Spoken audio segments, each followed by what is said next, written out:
नर और नारी की संज्ञा में आते हैं। स्पष्ट है, पुर नर नारी, पुर क्या है? मिथिला। पुर नर नारी सुभग सुचि संता, संता ही नहीं सुचि, सुच कहते हैं पवित्र को, पवित्र संत हैं जो नर और नारी है उस मिथिला नगर में। देखो समय रुक जाओ, जनक को संत सिद्ध करिए। रुक जाओ, ये सीधी सी अड़ताली। अरे रुक जाओ, रुक जाओ, मैं समाज, रुक जाओ, फिर रुक जाओ। राजा जनक क्या नर नहीं है? क्या अगर नर ना हो तो हम स्वीकार कर लेंगे कि हाँ राजा जनक नर नहीं है, तो वो संत नहीं है। भाई अगर कहीं वशिष्ठ को ये बतलाया गया हो कि उस नगर के सभी जैसे यहाँ पर, तो हम मान लेंगे वशिष्ठ को भी संत, कम से कम कहीं से मिले तो। हाँ, ये जबरदस्ती थोड़ा मानेंगे तुम्हारी बात। मैं मिलाऊं? हाँ, अब सुनो। अच्छा, पढ़े लिखे लोग हैं, केवल एक चौपाई का आपको टीका करना है, केवल एक चौपाई। पूरी बात आपके सामने है। यदि इसमें कहीं राजा जनक छू के निकलता हो तो आप लोग निर्णय कर दीजिए। पुर माने क्या होता है? नगर, ठीक। पुर नर, नर माने पुरुष, पुर नर नारी, नारियां। इतना समझाओगे? ये ज्ञानी समाज है। सुनो, है। तुम्हारे जैसे मूर्ख इस वजह से यहाँ समझाना पड़ रहा है, नहीं एक बार में वो समझ गए थे। पुर नर नार सुभट सुचि संता धर्मशील ज्ञानी गुणवंता। ये किसके लिए है? मिथिला में रहने वाले या मिथिला के लिए, वहां पे निवास करने वाले नर नारियों के लिए। इसमें क्या कहीं राजा जनक है बीच में? बता। अच्छा, तो राजा जनक को फिर क्या कहा गया? अब सुनो, अब सुनो, रुक जाओ। राजा जनक को क्या कहा गया? क्या नहीं कहा गया? राजा जनक को क्या कहा गया? ये तुम बताओ क्या कहा? वही तो अगर संत नहीं कहा गया, वही है। अगर संत नहीं कहा गया तो राजा जनक को क्या कहा गया? ये आप बता दीजिए। राजा जनक, हम वही स्वीकार कर लेंगे। क्या कहा गया राजा जनक को? राजा जनक ज्ञानी है। अरे कहीं से सिद्ध तो करो कि जबरदस्ती। बिल्कुल। हाँ, जैसे बोले जिसके लिए कहा जाता है, बोले जासु ज्ञान भाव रवि निशिनासा। आज तक तुम किसी का एक ज्ञान ऐसा बता दो, तुम्हारे तो 10 शीश बताए जाते हैं, तुम्हारे पास है ऐसा? ये जरा अर्थ करना इसका। क्या कहीं से ज्ञानी आया राजा जनक के लिए? अरे कहीं से ज्ञानी शब्द आया राजा जनक के लिए? नहीं। हाँ, अगर कहीं से, जैसे तुमने उसमें टिप्पणी की थी, मैंने क्या कहा था कि जाल है मेरा, श्रीमान जी निकल ना पाओगे। अगर राजा जनक को कहीं से ज्ञानी, अगर हम फंस गए तो हम नहीं मानते कि विश्व में कोई भी सम्राट निकल जाए। हाँ, तुम कहीं से ये सिद्ध करके हमको दिखलाओ कि राजा जनक को ज्ञानी कहा गया है, हम मान लेंगे। भाई तुमने कहा कि जासु ज्ञान रवि भव निशिनासा, बचन किरण मुनि कमल विकासा। और राजा जनक का ज्ञान ऐसा है कि वो भवसागर से पार करने वाला है। तो क्या राजा जनक का केवल ज्ञानी ये काम करते हैं? क्या संत नहीं करते? संत संग अपवर्ग कर, अपवर्ग माने होता है मोक्ष, उद्धार। तो संत का भी वही काम है जो राजा जनक के लिए बतला रहे हो। संत भी उद्धार का कार्य करते हैं। ये तुम कहा कि केवल ज्ञानी करता है। कहीं से राजा जनक को बता दो, कोई एक अर्धाली, कोई एक चौफतिया 1 रुपए वाली। अब हम तो यहाँ तक कह देंगे कि 1 रुपए वाली कोई चौफतिया से तुम हमको बता दो कि राजा जनक को ज्ञानी शब्द यहाँ पर कहा गया है, प्रमाणित हो, हम स्वीकार कर लेंगे। बस ठीक है। देखो, हाँ, सीधी सी बात, यदि संत है तो संत को पहचाना कैसे जाएगा? ना ना ना ना, वही बात है भाई। कहीं से कर्म देखो, बका ना माने के हम लिखा मानेंगे। क्या ना बका कहीं आज तक प्रमाण नहीं होता। बका की आज तक बात मानी गई भला? बिल्कुल ना। तुम्हारे जैसे लपट्टे जिनको कहते झूठा, क्योंकि झूठा ही लेना, झूठा ही देना और झूठा ही भोजन, झूठ चबेना, ये तुम्हारे जैसे जो होते हैं केवल वो बकते हैं। हम तो लिखा मानते हैं। आचार्य शंकर की बाड़ी या कोई ब्रह्म बाड़ी हो, आप बताइए, हम दोनों हाथ उठा करके। अरे भाई, हम ऐसे थोड़ा कहते हैं जो यहाँ से कहते हैं। यहाँ से जो परोसते हैं समाज में वो ज्ञान देते हैं कि हृदयस्थ करे। एक तो तुम्हारी सबसे बड़ी कमी ये है कि तुम सुनते नहीं सुनाओ, लेकिन वो सुनाओ जो उचित हो। इसी वजह से मात खाते हो। नहीं तो क्यों मात खाते हो? क्यों? मैंने सीधे कहा है कि राजा जनक एक ज्ञानी है, ज्ञानी के द्वारा ज्ञानी का सम्मान किया गया। फिर यदि बात संत की है तो जो कार्य महामुनि श्री विश्वामित्र जी कर रहे हैं, उसी कार्य में सहयोग, उसी कार्य में कार्यरत राजा जनक है। लक्षण एक है ज्ञान। ज्ञान कहा जाए तो राजा जनक कभी भी अधिक है, क्योंकि विशेषता इन्हीं को प्राप्त है। यद्यपि वो है, वही कार्य अयोध्या में श्री वशिष्ठ जी कर रहे हैं, और आप समता इन राजाओं से राजा जनक की कर रहे हो, बात इन राजाओं के सम्मान की कर रहे हो। पता नहीं तुम्हारी जाने कहां बुद्धि है। हमारी बुद्धि बिल्कुल, हमारी तुम्हारी तो एक ही बुद्धि है, हमारी 10 बुद्धि है। काहे की 10 बुद्धि? आई बात समझ में? एक होती तो तुम बिल्कुल हमारी 10 बुद्धि है, और बुद्धि हमने ऐसे थोड़ा प्राप्त की है।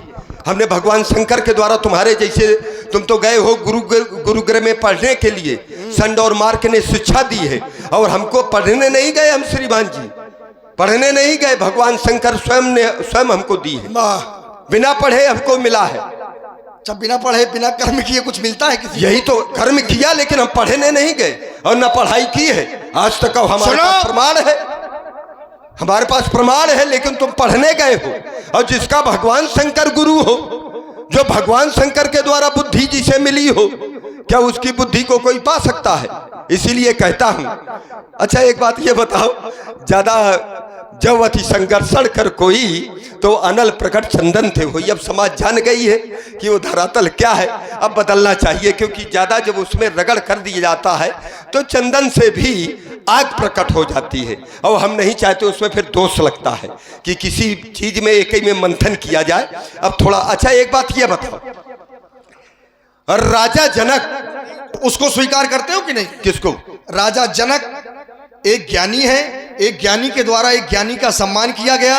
राजा जनक में और राजा जनक की प्रजा में अंतर है। हाँ। इन सभी राजाओं में और वो सब मंचम वालों में से उनमें अंतर है। हमने राजा जनक को, यदि बात संत की है तो संत भी हम ऐसा कुछ ऊंचा और नीचा देखते हैं, अच्छा बुरा देखते हैं, हर जगह समान भाव लेते नहीं है। ये बात सब सत्य है। सुनो पहले, जबरदस्ती सत्य है क्यों नहीं है? संत की कोई जात नहीं होती। बिल्कुल सही है, जो सही है वो सही। और ज्ञानी की भी श्रीमान जी कोई जात नहीं होती है। अच्छा ये बताओ, ज्ञान मान जहां एको नाही। ज्ञान क्या है? जहां पर मान ना हो। ज्ञानी कभी भी मान नहीं चाहता, वही है सबई मान प्रत आप अमानी। सबको सम्मान दे, अपना छोटा बने, वो ज्ञानी है। सबको सम्मान दे, अपना छोटा बने। ये नहीं है कि को सिंहासन में ऊंचे में बैठाल दे और बाकी को किसी को पानी को तक ना पूछे। ना भाई, बेमतलब की बात। ये ज्ञान नहीं है, सबई मान प्रत। हम बका ये ऐसी बात थोड़ा बोलते हैं, हम यहां से बोलते हैं। वो ज्ञानी है सबई मान प्रत, जो सबको सम्मान दे। संत वो है जो हमने उपमा दी कि बंदऊ संत समान चित। तो राजा जनक को तुम चाहे ज्ञानी मानो और चाहे संत मानो, लेकिन हमारे धरातल में जब तक राजा जनक खरा नहीं उतरेगा, तब तक हम उसको ना तो ज्ञानी मानेंगे और ना हम उसको संत मानेंगे।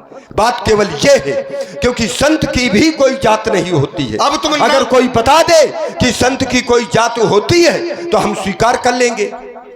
क्यों?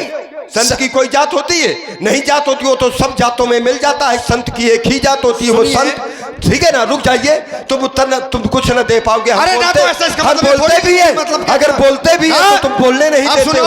अच्छा एक बात ये बताओ, एक बात ये बताओ, राजा जनक ने, अरे रुको, राजा जनक ने बेमतलब की बात करता है। अच्छा ये बेमतलब की बात है? कैसे ये सिद्ध कर दो कि, कैसे सिद्ध कर दो कि राजा जनक ज्ञानी है? बिल्कुल ज्ञानी है। अरे कैसे? तुम्हारे जैसा मूर्ख थोड़ी है। मैंने तो सिद्ध किया कि वो संत है। भाई किसी बात मैंने सिद्ध किया कि संत है, तुम ये सिद्ध करो कि वो ज्ञानी है, मैं बात मान लूंगा। अरे ज्ञानी तो है ही है क्या? अरे कैसे? बिल्कुल, जब सीधे सीधे मैं आपको बता रहा हूं कि जा सुज्ञान रवि भव निष्णासा, ऐसा विशेष ज्ञानी है, और उन ज्ञानियों के चक्कर में तुम पढ़ के कहां भटक रहे हो। देखो, जैसे ज्ञानी लोग जान लेते, मैंने कहा था कि जो बात सार तत्व की है, यदि किसी वस्तु को, चाहे वो किसी भी धातु को हो, यदि उसको सही आकार में बदलना है तो श्रीमान जी उसमें सही चोट की बहुत अच्छी आवश्यकता होती है। यदि व्यक्ति को चोट मारने का ज्ञान नहीं है तो वो वस्तु सही आकार प्राप्त नहीं कर सकती। तुमको ज्ञान नहीं है कि तुमको बोलना कहाँ है। सीधी बात, मैंने कहा था कि राजा जनक जान चुके हैं, जाना कैसे? जो ज्ञानी होते हैं जान लेते हैं लेकिन मानते नहीं हैं। जैसे सर्वप्रथम तब मुनिवर मन कीन विचारा, प्रभु अवतरे हरण मही बहारा। ये जान लिया, हृदय में उद्गार थे, यही मिस पर देखो जाई, कर बिनती आनहु दो भाई। ये जाना लेकिन माना नहीं। माना कब? बोले जब एक ही बाण प्राण हर लीना। ठीक, जब मार दिया तो बोले तब प्रभु निज नाथ है चीन्ही, और विद्या निधि कहूं विद्या। जाना कब था? अपने आश्रम में अयोध्या गए, साथ में लेके आए, लेकिन माना नहीं। जान तो लिया था। माना कब? जब उनके द्वारा कर्म किया गया, तब विद्या निधि कहूं विद्या दीनी। वही क्रम राजा जनक का। ये भी ज्ञानी है। राजा जनक ने जान लिया है, तिन्हें ही बिलोकताति अनुरागा, बरबस ब्रह्म सुखई मन त्यागा। राजा जनक जान गए कि धनुष को तोड़ने वाले यही हैं। नर नारी वही कर्म करने लगे, लेकिन मान नहीं रहे। मानेंगे कब? अच्छा एक बात ये बताओ, फिर वही बात जाने कहा की बात जाने क्या लाते हो? बिल्कुल एक चौपाई है इसके लिए। व्यक्ति पहले जानता ही है तब मानता है। जाने बिन न होए प्रतीति। भाई जब तक जानेगा नहीं तो मानेगा कैसे? व्यक्ति पहले जानता ही है, या तो फिर ये गलत है। भाई पहले व्यक्ति जानेगा कि मानेगा? अब देखो ये क्यों? रुक जाओ बीच में नहीं। क्यों व्यास जी? पहले अगर हमको किसी से मिलना है तो पहले व्यक्ति जानेगा नहीं, पहले मानेगा। हा? पहले हृदय में मानेगा तभी तो जानने की कोशिश तो करेगा। फिर ये गलत है। बताओ गलत हो तो। रुक जाओ। जाने बिन न होए प्रतीति। जब जानेगा तभी तो उसको विश्वास होगा कि ये अमुक है। अच्छा ये बताओ, जब महाराज रावण ने अपने माता पिता की नहीं मानी तो हमारी क्या मानेंगे? अरे क्यों नहीं मानने वाली बात? माने किसी की नहीं मानी आप? अरे हमने तो माता पिता की नहीं मानी। किसी ने तो अपने माँ को भी मरवा डाला, बाप को भी मरवा डाला। उनसे तो कम से कम अच्छे हैं। जैसे वो कह रहे हैं कि धनुष कर्षण नहीं होगा, या होगा तो फिर होगा। अरे भाई होगा तो ये क्या कर लेंगे उसमें? एक बात और है ना, एक बात है, हम राजा जनक के समर्थन में तो हो जाएं। व्यासी ईमानदारी की बात है जी। और राजा जनक के समर्थन में हो जाएंगे, हम उनकी प्रतिज्ञा में समर्थन में हो जाएंगे। अगर ऐसा प्रण जैसा राजा जनक ने किया है, क्या ऐसे प्रण किया जाता है? ऐसा किया जाता है? अरे ज्ञानियों की बात है, तुम जैसा मूर्ख थोड़ी जानेगा। महाराज आधी समाज को भगा दिया। ये हमारा काम है। अगर ऐसा प्रण किया जाता है तो हम मान लेंगे कि हम राजा जनक उचित आएगा। इसके पहले भी एक प्रण किया गया है। नहीं, ये गलत बात है। ये मूर्ख थोड़ा, ये गलत बात। राजा जनक ब्रह्म ज्ञानी है। अच्छा, उन्हें ब्रह्म होने का बोध है। अच्छा, उन्होंने परीक्षा लेने के लिए ये माध्यम धनुष को बना दिया है। परीक्षा से क्या होगा? ब्रह्म की प्राप्ति होगी। अच्छा रुक जाओ। चक्कर में ना पड़ो। ब्रह्म की प्राप्ति इसी केवल यही माध्यम है? यही माध्यम है। कहाँ है आप प्राइमरी की पाठशाला में लगे हैं? केवल इसी से ब्रह्म की प्राप्ति होती है। अरे प्राइमरी की पाठशाला और ब्रह्म की ऊपर आइए। ब्रह्म की प्राप्ति और कोई साधन नहीं है। साधन बहुत है। हाँ। लेकिन राजा जनक जी ने धनुष को माध्यम बनाया है। राजा जनक की बपौती है का जो धनुष को माध्यम बनाया है। ये अजगौ थी नहीं किसी की, ये अजगौ विश्व बपौती है। जिसने दैत्यों का दलन किया उसकी ऐसी ठकरौती है कहाँ छुपा, कहाँ है निकल करके आया मैं देखूंगा। है कहाँ छुपा वो नरनाहार, जरा अब उसको भी मैं देख लूं। रोक ले, वो भी हम भी हैं। राजा जनक ने अपने बाप की यह अमानत बना ली है कहाँ छुपा वो नरनाहार, जिसके कर से कर्षण होगा। बोलो बाण बदलो विधान, नहीं बाणों का वर्षण होगा। अब नहीं धनुष कर्षण होगा, अब नहीं धनुष कर्षण होगा। हमारे बाप का है धनुष की नहीं कर्षण। अरे हमारे बाप का। क्यों हमारे बाप का नहीं है? तुम्हारे बाप का नहीं है, हमारे बाप का है। तुम्हारे बाप का है। यह सुनो, भगवान शंकर ने हमें दत्तक पुत्र के रूप में स्वीकार किया है। तुम शिष्य हो और शिष्य के नाते गुरु को पिता मानो, वो बात अलग है, लेकिन हमें स्वीकार किया है। तो मेरे बाप का इधर सुनो, क्या कह रहा हूं, ये विश्व की बपौती है। तो महाराज सुनो, यदि विश्व की बपौती है तो विश्व के सम्राट के पास होनी चाहिए, राजा जनक के पास क्या कर रही है? आता ना जाता चुनाव चिन्ह छाता बेमतलब की बात कर रहे हो। ये आज धनुष कर्षण होगा, यदि नहीं धनुष कर्षण होगा तो ये चम चमकेगी चंद्रहास और ये बाणों का वर्षण होगा। ये आज धनुष कर्षण होगा, ये आज धनुष कर्षण होगा। अरे ये लोठों के लग जाए ढेर, ये रणचंडी का नर्तन होगा।